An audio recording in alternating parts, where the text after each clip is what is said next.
जय श्री जगन्नाथ। आमे तो अनेक वीडियो देखिले, अनेक रकमर वीडियो देखिले।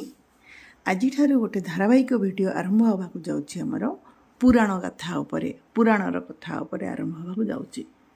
तेरे पुराण कथा आरंभ हवा पूर्व प्रथमे ब्रह्मांडर सृष्टि आमे जानिबा। ए वीडियो रे ब्रह्मांडर सृष्टि, पृथ्वीर सृष्टि, मधुकैटभ किए, तांकर किपरि बध होइतिला, ए सब गुड़िक शुणिबा। प्रथमे शुणिबा ब्रह्मांडर सृष्टि किपरि हैला। सृष्टिर आरंभ रे किछि भी नथिला, केवल परम ब्रह्म थिले। तांकर आरंभ किंबा शेष बोली किछि नाही, से वर्णनातीत। परम ब्रह्मଙ୍କ इच्छारे ए भौतिक दुनियार सृष्टि आरंभ हैला। परम ब्रह्मଙ୍କ इच्छारु एक कंपन सृष्टि हैला एवं सेथिरु प्रथम शब्द ओम बाहरला। एही ओम भितरे दुनियार सबु शब्द रहिछि। तापरे कोन हैला ना महातत्वर सृष्टि हैला, जेउथिरु कि तीनिटा गुण जन्म नेले, सत्वगुण, रजगुण एवं तमगुण। सत्वगुण हैला जहा सब किछि सुरक्षित रखे, रजगुण हैला काम करिबाकु जे शक्ति दिए, आ तमगुण हैला पुरुणा शेष बा विनाश जहाकु करे। एही तीनोटी गुण जेतेबेले मिसिबा परे आम चारिपाखरे पांचटी मुख्य जिनिस बा पंचभूत तैयारी हैला। पवन, पानी, माटी, निया एवं आकाश। सेमाने मिसिकरी प्रकृति बा स्वभाव को सृष्टि कले, प्रकट कले। गुण गुड़िक मध्य पांचटी इंद्रिय को जन्म देले, शब्द, स्पर्श, रूप, रस, गंध। एगुड़िक पांचटी ज्ञानेन्द्रिय द्वारा निर्धारित होइथाए एवं मन द्वारा नियंत्रित होइथाए। वस्तु सहित पदार्थर आविर्भाव हैला। जल प्रवाहित होई सबु किछि को घोड़ेई देला, सबु आड़े खाली जल आ जल, किंतु एपरि किछि नथिला जहा बुड़ी जीवो। परम ब्रह्म निजको एक दैवी सत्ता उपरे प्रकट कले, जे एही जल उपरे पद्मपत्र परि शयन कले। से हेले नारायण अर्थात सर्वव्यापी। नार अर्थ हैला जल, आयन अर्थ हैला निवास बा आश्रय स्थल, अर्थात जहांकर निवास स्थल जल बा क्षीरसागर, सी हेले नारायण। परम ब्रह्म वर्तमान जल निजर बीज स्थापन कले। जल से बीज को पोषण कला एवं समयक्रमे सेथिरु चमकुथिबा सुना रंगर एक अंडा सृष्टि हैला। जेहेतु एही अंडा परम ब्रह्मଙ୍କ द्वारा सृष्टि हेइतिला, एहा ब्रह्मांड नाम रे परिचित हैला। सर्वव्यापी विष्णु भावरे नारायण वर्तमान एही अंडा मध्य प्रवेश कले। से सत्वगुणर अधिष्ठाता पालनकर्ता भावरे विराजमान हेले। जेहेतु एही सुवर्ण अंडा बा हिरण्य तांको गर्भ परि आवृत करी रखिथिला, से हेले हिरण्य गर्भ। विष्णुଙ୍କ नाभिरु 14टी पाखुड़ा विशिष्ट एक पद्म फुटिला। तापर से पद्म फूलरु ब्रह्मांकर आविर्भाव। से परम ब्रह्मंकर अन्य एक दैवी रूप। रजगुणर अधिष्ठाता सृष्टिकर्ता ब्रह्मा एवं कमंडलु और जपमाली धरी जन्म होइतिले। गोटे कमंडलु और जपमाली धरी पद्मरु जन्म होइथवर तांको पद्मजनी, नाभिज एमती अनेक नाम दियागला। गोटे सुक्ति भितरे मुक्ता बढ़िला परी ब्रह्मांड भितरे 1 वर्ष रहिबा परे ब्रह्मा सेही अंडा को 2 भागरे विभक्त कले। ऊपर अंश आकाश हैला, तल अंश हैला पृथ्वी एवं ए आकाश और पृथ्वीर जो मझी अंश सेटा को से विस्तार कले। ए दुईटा मध्य विस्तार कले। ताले ब्रह्मा चक्रटी आरंभ करथिले। सी जानिथिले जे किपरि इसी चक्र शेष हेबो, सृष्टि स्थिति एवं शेषरे प्रलय बा विलय। किंतु गोटिए चक्र शेष हेबा मात्रे एक नूतन चक्र पुणी जन्म हेबो। प्रत्येक चक्रर शेषरे सबकिछि विलय होई समुद्र रे परिणत हेबो। से पुणी थरे एई समस्त प्रक्रिया आरंभ करिवे। परस्पर सह जड़ित चक्र गुड़िकर एक अनंत क्रम। अंधकार आकाश रे बाण फुटिला परी ब्रह्मांडर आविर्भाव होइतिला। ब्रह्मा निजे बसी सृष्टि करिथिबा सेही सत्ता को आश्चर्यर सहित चाहिए। ब्रह्मा ध्यानमग्न रही 4टी वेद सृष्टि कले। से गुड़िक है ऋग्वेद, ସାମବେଦ, ଯଜୁର୍ବେଦ ଏବଂ ଅଥର୍ବବେଦ। ବିଷ୍ଣୁଙ୍କ ଦ୍ୱାରା ତାପରେ ଆମେ ଶୁଣିବା ବିଷ୍ଣୁଙ୍କ ଦ୍ୱାରା ମଧୁ ଓ କୈଟଭ କିପରି ବଧ ହେଲେ। ବ୍ରହ୍ମା ବେଦଗୁଡ଼ିକୁ ସୃଷ୍ଟି କରିବା ମାତ୍ରେ ହିଁ ବିଷ୍ଣୁଙ୍କ କାନର ମଳରୁ ଦୁଇଟି ପ୍ରାଣୀ ବାହାରି ଆସିଲେ। ସେମାନଙ୍କ ମଧ୍ୟରୁ ଜଣେ ନିଜର ଭୋକ ମେଣ୍ଟାଇବା ପାଇଁ ମହୁ ବା ମଧୁ ଖାଇବାକୁ ଇଚ୍ଛା କଲା, ତା ନାଁ ହେଲା ମଧୁ। ଆଉ ଜଣେ ଭାଇ ପୋକ ବା କୀଟ ଖାଇବାକୁ ଇଚ୍ଛା ଭଳିଆ ଦେଖାଯାଉଥିଲା ସେ, ତେଣୁ ତା ନାଁ ହେଲା କୈଟଭ। ସେମାନେ କେଉଁଠି ଅଛନ୍ତି ସେ ବିଷୟରେ ଜାଣି ନ ପାରି ଦ୍ୱନ୍ଦ୍ୱରେ ଏପଟ ସେପଟ ଚାହିଁଲେ, କହିଲେ ଆମେ ଅଛୁ କେଉଁଠି। ଜନ୍ମ ହେବା ପରେ ତାଙ୍କୁ ଭୀଷଣ ଭୋକ ହେଲା, ସେମାନେ ଆହାର ଖୋଜିବାକୁ ଲାଗିଲେ, କିନ୍ତୁ ଚାରିଆଡ଼େ କେବଳ ଅନନ୍ତ ଜଳରାଶି ବ୍ୟତୀତ ସେମାନଙ୍କୁ ଆଉ କିଛି ଦେଖାଗଲାନି। ମଧୁ ଏବଂ କୈଟଭ ସେହି ପୁଷ୍ଟିକର ଜଳକୁ ପାନ କରିବାକୁ ଆରମ୍ଭ କଲେ ଏବଂ ଅତ୍ୟନ୍ତ ଶକ୍ତିଶାଳୀ ହୋଇଗଲେ। ଯେମିତି ଯେମିତି ସେମାନଙ୍କର ଶରୀର ବଢ଼ିଲା, ସେମାନଙ୍କର ମୁଣ୍ଡ ମଧ୍ୟ ବଢ଼ିଲା, କାରଣ ସେମାନେ ଏବେ ଅହଙ୍କାରରେ ପରିପୂର୍ଣ୍ଣ ହୋଇଯାଇଥିଲେ। ସେମାନେ ନିଜକୁ ଏହି ଜଗତର ମାଲିକ ଭାବି ଅତ୍ୟନ୍ତ ଆତ୍ମବିଶ୍ୱାସର ସହ ବ୍ରହ୍ମାଣ୍ଡ ଭ୍ରମଣ କରିବାକୁ ଲାଗିଲେ। ବୁଲୁ ବୁଲୁ ସେମାନେ ପଦ୍ମ ଉପରେ ବସିଥିବା ବ୍ରହ୍ମାଙ୍କ ପାଖରେ ପହଞ୍ଚିଗଲେ। ଦୁଇ ଭାଇ ତତ୍କ୍ଷଣାତ୍ ବ୍ରହ୍ମାଙ୍କୁ ଦେଖିକି କହିଲେ, ତୁମେ କିଏ? କେବଳ ଉଚ୍ଚ କୋଟିର ବ୍ୟକ୍ତିଙ୍କ ପାଇଁ ଉଦ୍ଦିଷ୍ଟ ଏହି ପୁଷ୍ପ ଆସନରେ ବସିବାକୁ ତୁମର ସାହସ କେମିତି ହେଲା? ସେମାନେ ଗର୍ଜନ କଲେ। ବ୍ରହ୍ମା ଚୁପ୍ ରହିଲେ, ଯାହା ସେମାନଙ୍କୁ ଆହୁରି ଉତ୍ତେଜିତ କଲା।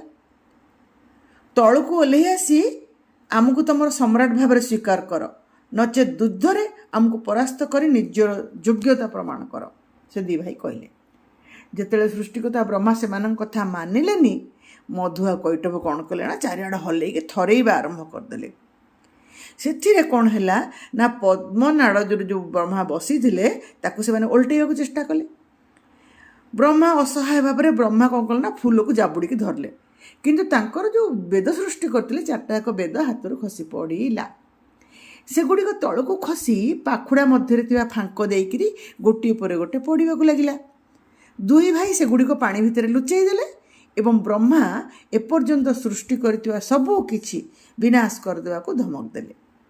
ଭୟଭୀତ ହୋଇ ବ୍ରହ୍ମା କ'ଣ କଲେ ନା ବିଷ୍ଣୁଙ୍କର ଶରଣାପନ୍ନ ହେଲେ। କହିଲେ, ହେ ଈଶ୍ୱର, ହେ ବିଶ୍ୱର ରକ୍ଷାକର୍ତ୍ତା, ମୁଁ ଆପଣଙ୍କୁ ସାହାଯ୍ୟ ପାଇଁ ପ୍ରାର୍ଥନା କରୁଛି। ଆପଣ କ'ଣ ଜାଣିନାହାନ୍ତି ଯେ ଆପଣଙ୍କ ମଳରୁ ଜନ୍ମିତ ଏହି ପ୍ରାଣୀମାନଙ୍କ ସହ ମୁଁ ସମାନ ନୁହେଁ? ଯଦି ଆପଣ ମୋର ସୁରକ୍ଷା ନିଶ୍ଚିତ ନ କରନ୍ତି, ତେବେ ମୁଁ ମୋର ନିର୍ଦ୍ଧାରିତ ସୃଷ୍ଟି କାର୍ଯ୍ୟ କିପରି କରିବି? ଆପଣ ମୋ କଥା ଶୁଣିପାରୁଛନ୍ତି କି ପ୍ରଭୁ? ଆପଣ ମୋ କଥା ଶୁଣିପାରୁଛନ୍ତି କି? ହାୟ! ପାଳନକର୍ତ୍ତା ସେତେବେଳକୁ ଯୋଗ ନିଦ୍ରାରେ ମଗ୍ନ, ସେ କିଛି ଜାଣିପାରିଲେନି। ବ୍ରହ୍ମା ଚିତ୍କାର କରି ଚାଲିଥିଲେ, କିନ୍ତୁ ବିଷ୍ଣୁ ସାମାନ୍ୟ ମଧ୍ୟ ହଲଚଲ ହେଲେ ନାହିଁ। ମଧୁ ଆଉ କୈଟଭ ଅଟ୍ଟହାସ୍ୟ କରିବାକୁ ଲାଗିଲେ, କିନ୍ତୁ ବିଷ୍ଣୁ ତଥାପି ଅବିଚଳିତ। ଅନ୍ୟ କୌଣସି ଉପାୟ ନ ପାଇ ବ୍ରହ୍ମା କ'ଣ କଲେ ନା ତାଙ୍କୁ ଜାଗ୍ରତ କରିବା ପାଇଁ ନିଦ୍ରା ଦେବୀଙ୍କୁ ଆବାହନ କଲେ।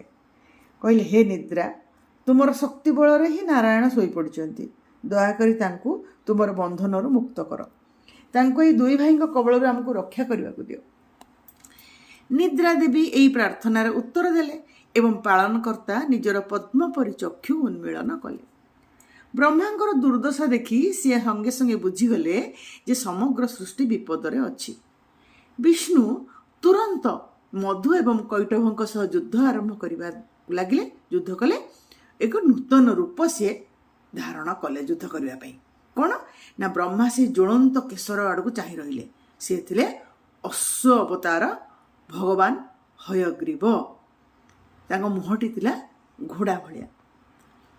ଯୁଦ୍ଧ ଭୟଙ୍କର ହେବା ସହ ବିଷ୍ଣୁ ସେଇ ଦୁଇ ଜଣଙ୍କୁ ହତ୍ୟା କରିବାରେ ଅସମର୍ଥ ହେଲେ, ତାଙ୍କୁ ମାରିପାରିଲେ ନାହିଁ। ଯେତେବେଳେ ଜଣେ ଭାଇ କ୍ଳାନ୍ତ ହୋଇଯାଉଥିଲା, ଆଉ ଜଣକ ଯୁଦ୍ଧ କରୁଥିଲା। ଏମିତି 5000 ବର୍ଷ ବିତିଗଲା। ତାପରେ ବିଷ୍ଣୁ କ୍ଳାନ୍ତ ହୋଇଗଲେ, ସମ୍ପୂର୍ଣ୍ଣ କ୍ଳାନ୍ତ ହୋଇଗଲେ। ସିଏ ଏବେ ବୁଝିପାରିଲେ ଯେ ଶାରୀରିକ ଶକ୍ତି ଆଉ ଏଠି କାମ ଦେବ ନାହିଁ। ଏ ଦୁଇ ପ୍ରାଣୀଙ୍କୁ ବୁଦ୍ଧି ବଳରେ ପରାସ୍ତ କରିବାକୁ ହେବ। ନିଜର ଗଦା ରଖିଦେଇ ବିଷ୍ଣୁ ହାତ ଯୋଡ଼ି ଅତ୍ୟନ୍ତ ମଧୁର ସ୍ୱରରେ ସେମାନଙ୍କୁ ସମ୍ବୋଧନ କଲେ। ସାବାସ୍, ମୁଁ ତୁମର ଦକ୍ଷତା ଆଗରେ ମୁଣ୍ଡ ନୁଆଉଛି। ତୁମେ ଦୁହେଁ ପ୍ରକୃତରେ ଅତୁଳନୀୟ। ହେ ଅଜୟ, ତୁମର ଶକ୍ତିକୁ ସମ୍ମାନ ଜଣାଇ ମୁଁ ତୁମ ଦୁହିଁଙ୍କୁ ଏକ ବରଦାନ ଦେବାକୁ ଚାହୁଁଛି। ଯାହା ମାଗିବ ତାହା ତୁମର। ତୁମଠାରୁ ବରଦାନ? ମଧୁ ଏବଂ କୈଟବ୍ୟ ପରିହାସ କଲେ। ଜଣେ ଦୁର୍ବଳ ବ୍ୟକ୍ତିଠାରୁ ଯିଏ ଆମ ସାମ୍ନାରେ ଭୟରେ ପଥର ପାଲଟି ଯାଇଛି, ଯେ ତାହାର ନୀଳ ରଙ୍ଗ ଭୟରେ ଆହୁରି ନୀଳ ହେଇ ପଡ଼ିଲାଣି, ଆମେ ହେଉଛୁ ବିଜୟୀ। ବିଜୟୀମାନେ ବରଦାନ ଭିକ୍ଷା କରନ୍ତି ନାହିଁ, ସେମାନେ ଦାନରେ ବରଦାନ ଦିଅନ୍ତି। ତୁମେ ଆମକୁ ଏକ ବରଦାନ ମାଗ, ଆମେ ତୁମକୁ ଦେବୁ। ତାପରେ ବିଷ୍ଣୁ କହିଲେ, ଯେକୌଣସି ଜିନିଷ ମିଳିବ? ସେମାନେ କହିଲେ, ଯେକୌଣସି ଜିନିଷ। ଏହା ହିଁ ସେହି ମୁହୂର୍ତ୍ତ ଥିଲା ଯାହାକୁ ବିଷ୍ଣୁ ଅପେକ୍ଷା କରିଥିଲେ। ସୁଯୋଗ ଆସିଯାଇଥିଲା। ତାଙ୍କ ମୁହଁରେ ଏକ ମୃଦୁ ହସ ଖେଳିଗଲା। ତେବେ ମୋତେ ଏଇ ବରଦାନ ଦିଅ ଯେ ମୁଁ ତୁମ ଦୁହିଁଙ୍କୁ ବଧ କରିପାରିବି, କହିଲେ ବିଷ୍ଣୁ। ସବୁଆଡ଼େ ନୀରବତା ଛାଇଗଲା। ଯେତେବେଳେ ତାଙ୍କ କଥାର ଅର୍ଥ ବୁଝିପାରିଲେ, ଦୁଇ ଭାଇ ଅନୁଭବ କଲେ ଯେ ସେମାନେ ନିଜେ ଜାଣିଶୁଣି ଏକ ଯନ୍ତାରେ ପଡ଼ିଯାଇଛନ୍ତି। କିନ୍ତୁ କଥା ତ ଦିଆ ସରିଛି, ସେଥିରୁ ଆଉ ଫେରିବାର ଉପାୟ ନାହିଁ।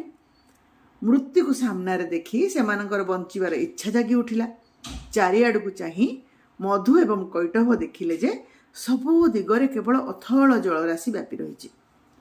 ନିଜକୁ ବଞ୍ଚାଇବା ପାଇଁ ଶେଷ ଚେଷ୍ଟା କରି ସେମାନେ ଏକ ସ୍ୱରରେ କହିଲେ, ତୁମେ ଆମର ପ୍ରାଣ ନେଇପାର, କିନ୍ତୁ ଗୋଟିଏ ସର୍ତ୍ତରେ।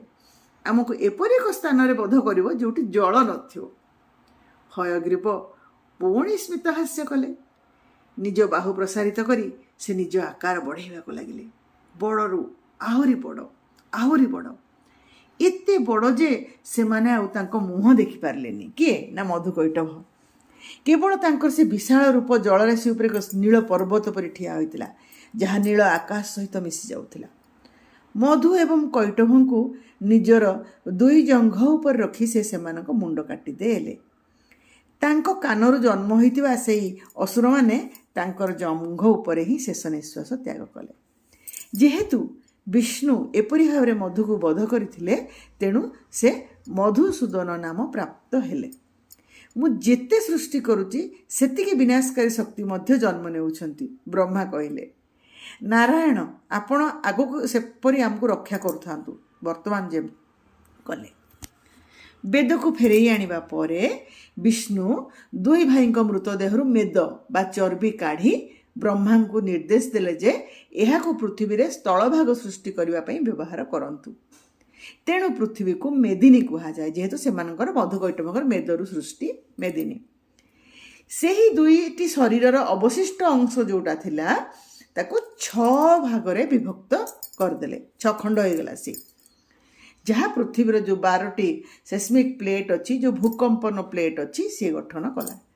ନିଜ ପଦ୍ମ ଉପରେ ବିରାଜମାନ କରି ବ୍ରହ୍ମା ପୁନର୍ବାର ସୃଷ୍ଟି କାର୍ଯ୍ୟ ଆରମ୍ଭ କଲେ, ଏହି ଆଶାରେ କି ଆପଣ ମାନେ ତାଙ୍କର ଆଗାମୀ ପଥ ଆହୁରି ଶାନ୍ତିମୟ ହେବ। ସେ ବସିକି ସୃଷ୍ଟି ଆରମ୍ଭ କଲେ। ଆପଣମାନଙ୍କୁ କାହାଣୀ କେମିତି ଲାଗୁଛି ମୋର କମେଣ୍ଟ ବକ୍ସରେ ନିଶ୍ଚୟ କମେଣ୍ଟ ଦେବେ, ଏବଂ ଆଗକୁ ଧାରାବାହିକ ଭାବରେ ପୁରାଣର କଥା ଆପଣମାନଙ୍କ ପାଖକୁ ମୁଁ ନେଇ ଆସିବି। ମୁଁ ଡକ୍ଟର ସୁମିତା ବେହେରା।